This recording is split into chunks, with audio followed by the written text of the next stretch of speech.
দেশের 17 বছরে যে অবস্থায় ছিল, 17 বছর তো আমরা আর কিছু না করে আমরা জনসাধারণ একবারে জনসাধারণ আমরা খেটে খাওয়া মানুষ, বাট কখনোর জন্য এই 17-20 বছরে কখনো আমরা হচ্ছে এই তেলের জন্য বা এই রোদ্রের ভিতর এত সময় কখনো কোথাও দাঁড়ায় না।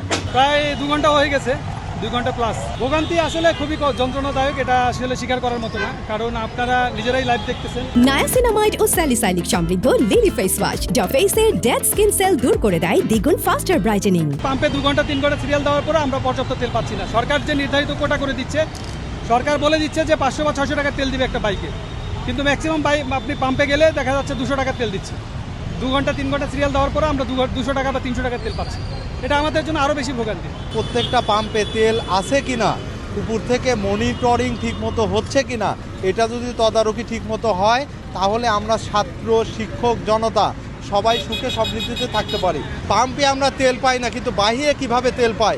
বাস্তবতা হচ্ছে সংকট তো অবশ্যই আছে, এটা সরকার ভালো বলতে পারবে। সরকার বলছে অ্যাভেলেবেল তেল আছে, কিন্তু বাস্তবে আমরা তো দেখা যাচ্ছে ম্যাক্সিমাম পাম্পে তেল পাচ্ছি না। আমি গতকালকে গাজীপুর থেকে নরসিংদী পর্যন্ত আমি জার্নি করছি, কোনো পাম্পে তেল পাইনি। ম্যাক্সিমাম পাম্পে লেখা আছে তেল নাই, তেল বন্ধ, মানে পাম্প বন্ধ। তো আমরা যদি অ্যাভেলেবেল তেল পাই তাহলে তো আমার সিরিয়ালে দাঁড়িয়ে কষ্ট করতে হতো।